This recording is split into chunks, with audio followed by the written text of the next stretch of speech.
My self Rakesh Kumar, science teacher of Shivaji group of institution. Science class में 8th class Hindi medium के बच्चों का स्वागत है। तो बच्चों, पिछली क्लास में आपने चुंबकत्व के बारे में कुछ प्रयोग पढ़ लिए थे। आज इस क्लास में चुंबक का रख रखाव के बारे में जानकारी लेंगे। तो चुंबक का रख रखाव किस प्रकार से करना चाहिए, इस वीडियो में आप ये सुनेंगे। तो चुंबक का रख रखाव करने के लिए कुछ सावधानियां क्या हैं? नंबर 1, सावधानियां।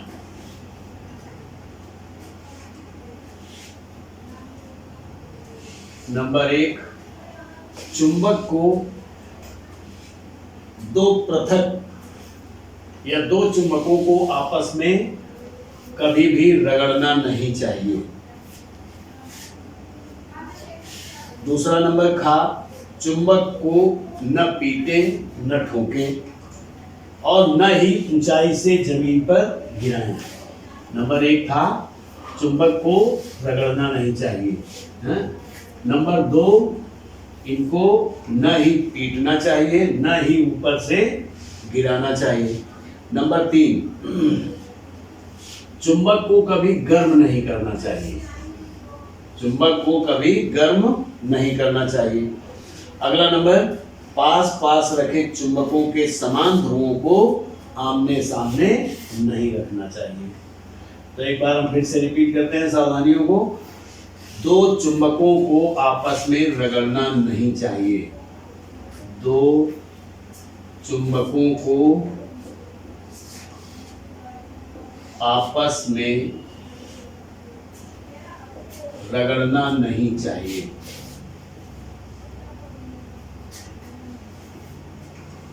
नंबर 2, चुंबक को कभी गर्म नहीं करना चाहिए। चुंबक को गर्म नहीं करना चाहिए।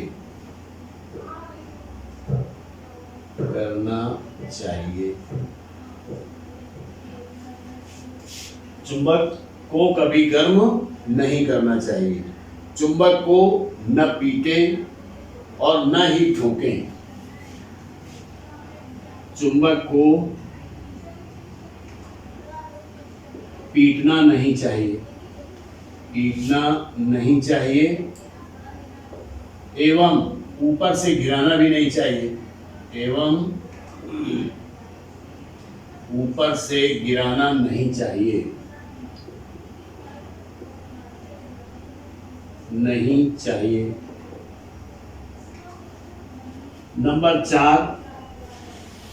नंबर 4 में है, पास रखे चुंबकों के समान ध्रुवों को आमने सामने नहीं रखना चाहिए। तो इस प्रकार से ये चुंबक को के रख रखाव या चुंबक को रखने की में कुछ सावधानियां हैं। अब अगला पॉइंट आता है, क्या चुंबक विद्युत धारा से संबद्ध है? क्या चुंबक विद्युत धारा से संबद्ध है?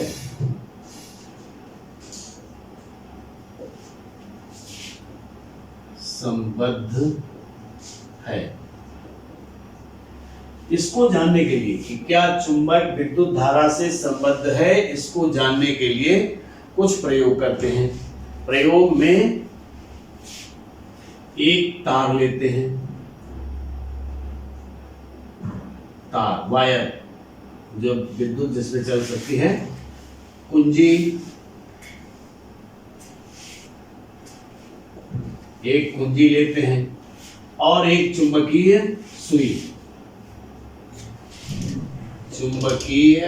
सुई लेते हैं। तो एक तार, चालक तार है, तार जो लिखा हुआ है ये चालक तार है।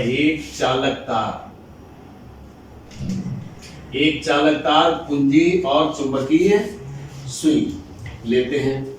तो इस प्रकार से इनको लेने के बाद और एक सेल एवं सेल, शुष्क सेल शुष्क सेल लेते हैं। शुष्क सेल के बाद अब इसके बाद इनको हम एक मेज पर व्यवस्थित करते हैं। तो सबसे पहले एक चुंबकीय सुई को हम मेज पर, ये आपका मेज है मान लीजिए, और इसमें इस प्रकार से चुंबकीय सुई को व्यवस्थित करते हैं, इस प्रकार से।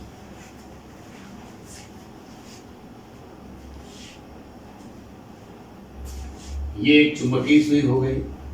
और फिर एक सेल, शुष्क सेल लेते हैं,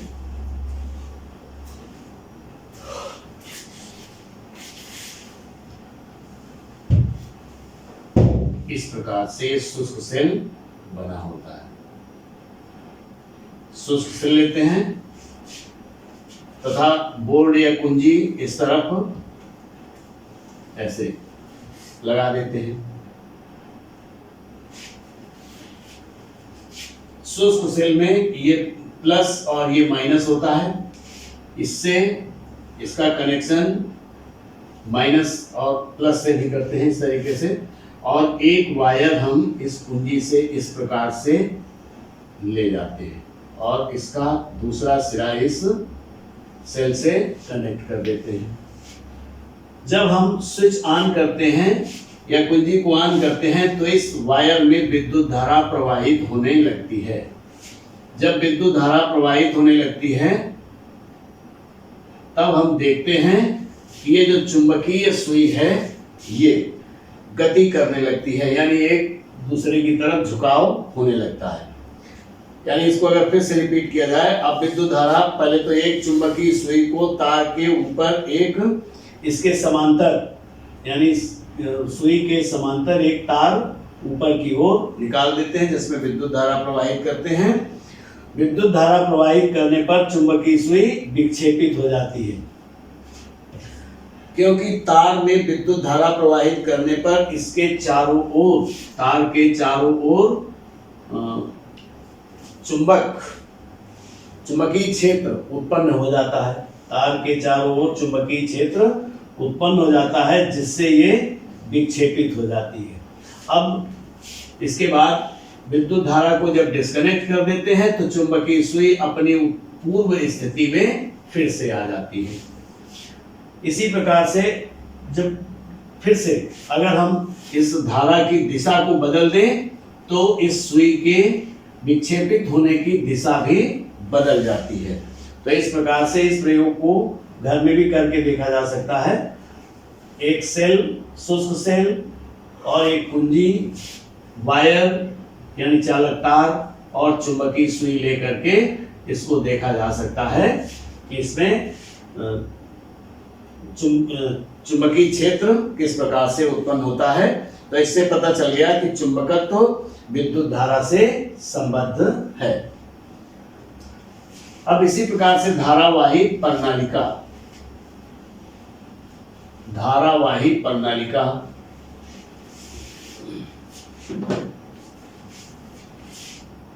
धारावाही प्रणालिका धारावाही प्रणालिका बनाने के लिए एक मोटे कागज या गत्ता लेते हैं और उस गत्ते को सिलिंड्रिकल यानी बेलनाकार फोल्ड कर लेते हैं। बेलनाकार फोल्ड करने के बाद इस प्रकार से एक गत्ता लेते हैं और गत्ते को बेलनाकार मोड़ लेते हैं, बेलन के आकार का।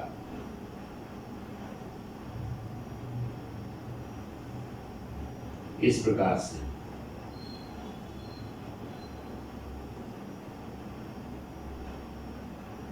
इस तरीके से एक गत्ते को बेलन के आकार का बना लेते हैं। ध्यान ये रखना रहता है कि जो इसका व्यास है वो लंबाई से कम होना चाहिए।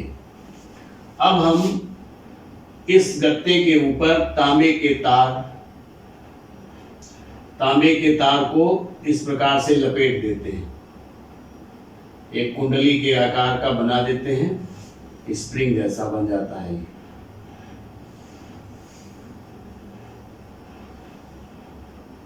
इस प्रकार से।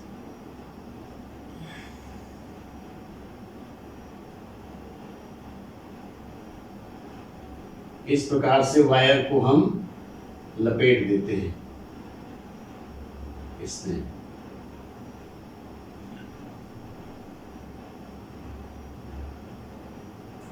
इस प्रकार से लपेटने के बाद धागा लेते हैं और इसके दोनों सिरों को एक धागे से बांधकर किसी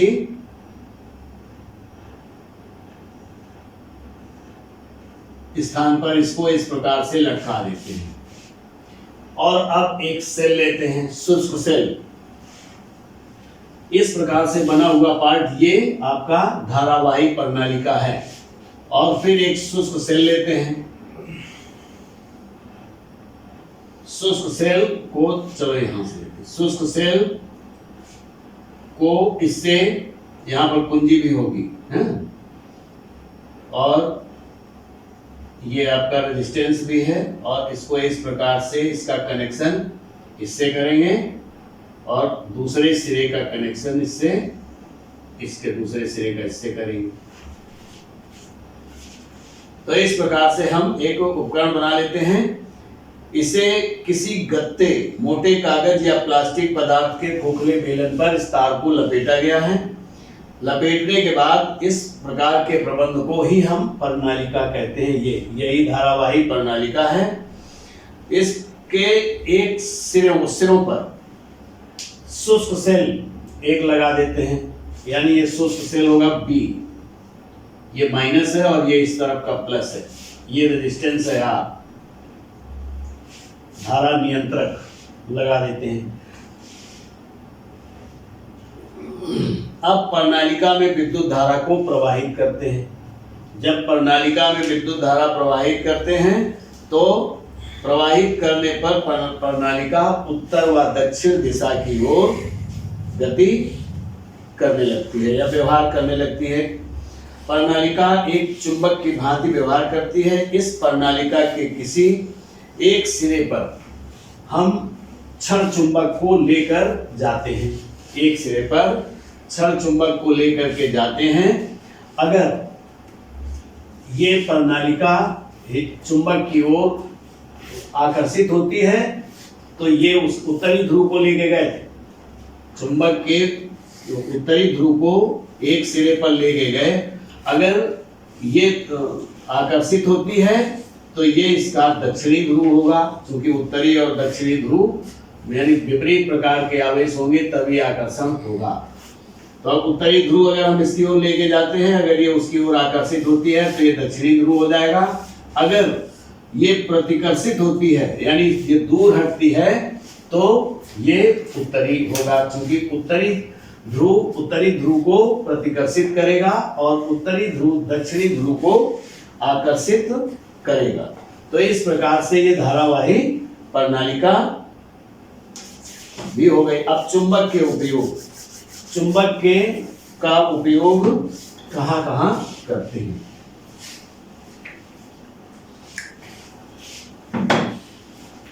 चुंबक के उपयोग,